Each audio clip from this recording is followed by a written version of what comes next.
No início deste vídeo eu quero chamar aqui a atenção para, eventualmente, uma pequena informação, um pequeno detalhe que poderá não ter ficado suficientemente esclarecido. Existem várias formas de colocarmos componentes a comunicarem entre si. E a comunicação entre componentes baseia-se fundamentalmente em alterar valores ou pedir para que sejam executadas determinadas funções entre componentes.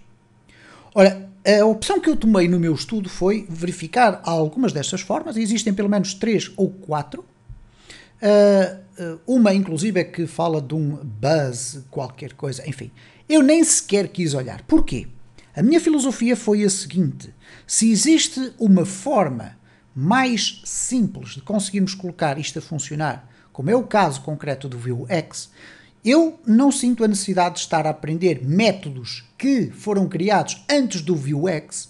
Porquê? Porque, naturalmente, eu vou sempre ter a tendência de utilizar uma metodologia mais recente, como é o caso do Vuex. Ora, se eu sei que o Vuex me resolve os problemas e me torna muito mais simples a escrita do código para comunicação entre componentes, porque é que eu vou estar a utilizar comunicações entre instâncias e componentes child para parents, etc. Eu quis que vocês ficassem a conhecer essas possibilidades, não falei sobre todas elas porque algumas são extraordinariamente complexas e, por conseguinte, aqui a ideia é também simplificar ao máximo.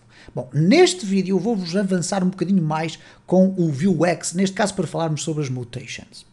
E o que acontece aqui, eu tenho este projeto já criado com tudo aquilo que é o básico para podermos arrancar. Temos aqui a nossa instância view, temos aqui já o espaço onde os nossos elementos vão ser apresentados e temos também o Vuex importado cá para dentro. Bom, então vamos começar aqui por criar a nossa store. E eu deixei ficar a store para ser criada precisamente porque eu acho que vocês devem repetir várias vezes a criação da vossa store. Então Vuex, nós vamos colocar aqui uma constante que se vai chamar store é igual a new vuex.store.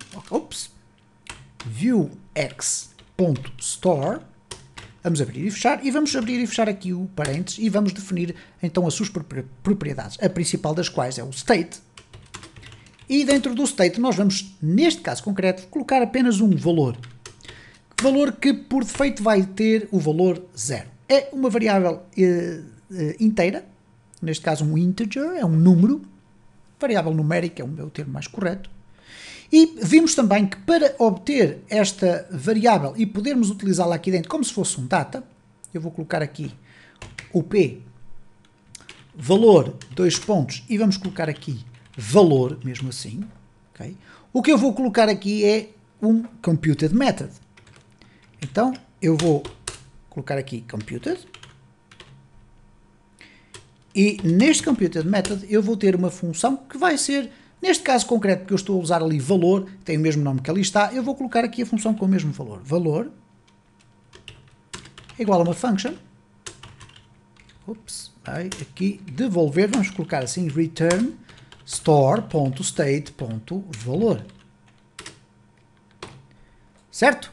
Vamos verificar então se o valor já aparece ali, portanto deverá aparecer 0. Vamos aqui refrescar. Ok, valor 0. Tranquilo. Agora imaginem o seguinte, que eu quero colocar aqui 2 botões, um para aumentar, outro para diminuir o valor que está na minha store.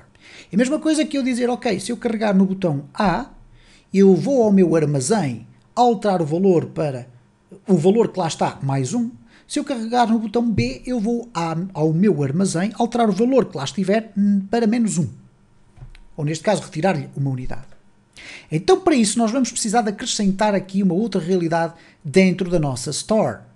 Porquê? Porque nós não podemos criar aqui métodos que vão alterar os valores da store de uma forma direta. Nós temos que fazê-lo através daquilo que se designam por mutations. Bom, se nós formos aqui às mutations, eu vou colocar aqui em português, as mutações é a única maneira de realmente mudar o estado de uma store.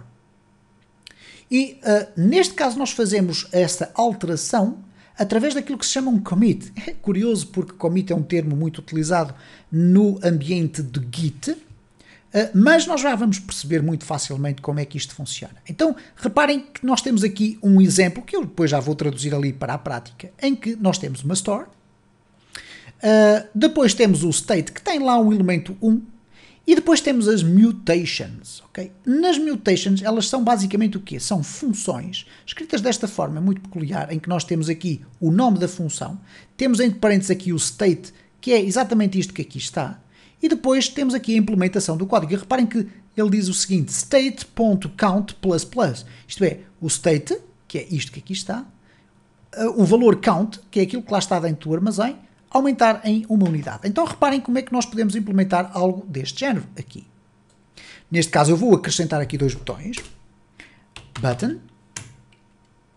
Vou aqui colocar a diminuir. E para isto, obviamente, eu vou colocar aqui um @click igual a diminuir. Ok? Temos aqui uma função que vai ser executada dentro da nossa instância view. E vamos ter aqui um aumentar. Vamos colocar aqui aumentar. Aumentar. E, portanto, nós precisamos de criar dois métodos aqui dentro. Okay? O computed vai associar o valor, isto é, vai sempre buscar o valor que está dentro do nosso armazém para que o possamos apresentar na nossa, aqui na nossa instância. Mas agora eu vou colocar aqui os methods.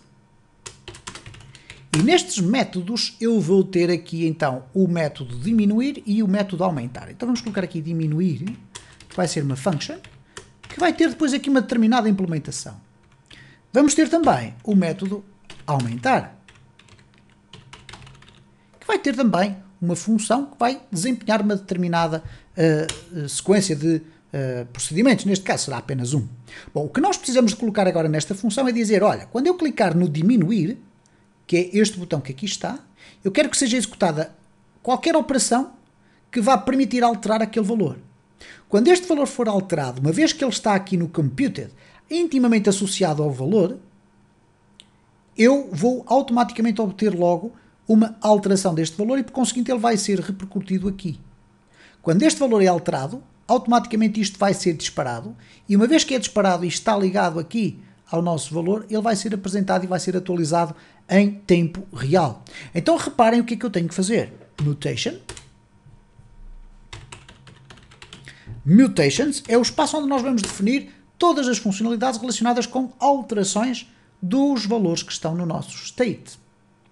Então, como é que eu faço agora aqui esta mutation? Vamos colocar, por exemplo, assim, incrementar, okay? Para não usarmos exatamente os mesmos termos que aqui está. O incrementar e o decrementar significa aumentar ou diminuir. Incrementar de state vai ter então uma implementação aqui.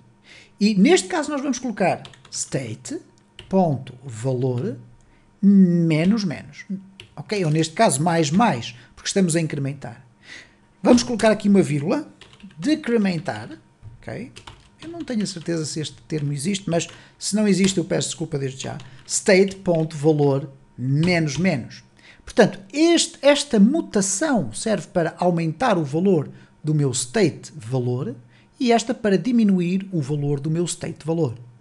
Como é que nós agora chamamos aqui estas duas funções? Bom, de uma forma bastante simples até.